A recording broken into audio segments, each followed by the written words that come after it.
কান্নাকুটি করব, কাফন পরানি, কাফনের কাপড় কিনা, বাঁশ কাটা, বাঁশ দেওয়া, মাটি দেওয়া, এরপর একটা দোয়া করা, এরপরে 40 কুলখানি যাই কিছু আছে সব সোনার খনি খাইয়া আপনাকে বললে যাব।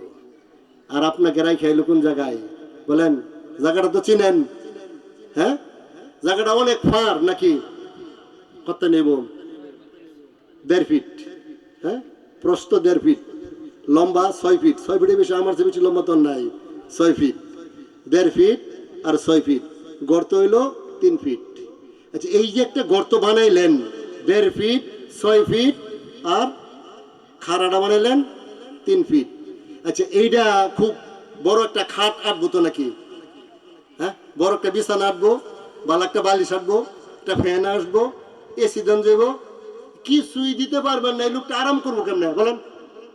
হ্যাঁ, এই লোকটা কেমনে ঘুমাইবো?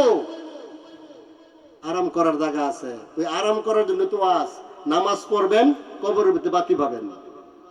নামাজ পড়বেন না, কোনো বাতি জ্বলবে না, কোন বাতি জ্বলবে না। নামাজ পড়বেন, কবরের মধ্যে বাতি হয়ে যাবে, আলো হয়ে যাবে, নামাজ কবরে বন্ধ হয়ে যাবে।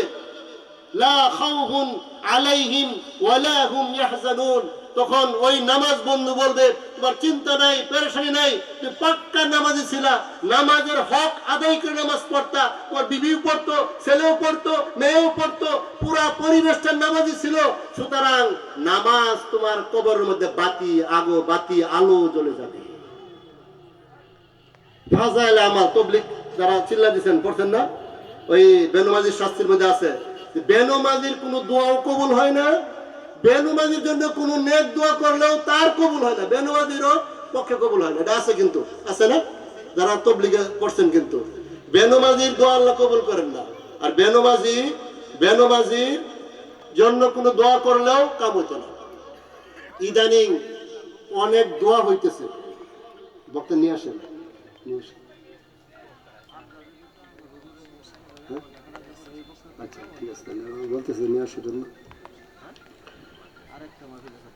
এই জন্য হাজরিন, আমার কবর আমাকে যাওয়া লাগবে, নিয়ে যাবেন কি নামাজ, ইমান, ইমান, ইমান, ইমানের বাতি জ্বলবেন, ইমান নিয়ে যাবেন, নামাজ নিয়ে যাবেন, রোজা নিয়ে যাবেন, দান সদাকা নিয়ে যাবেন, হক কথা নিয়ে যাবেন, পিতা মাতার খেদমত নিয়ে নিয়ে যাবেন।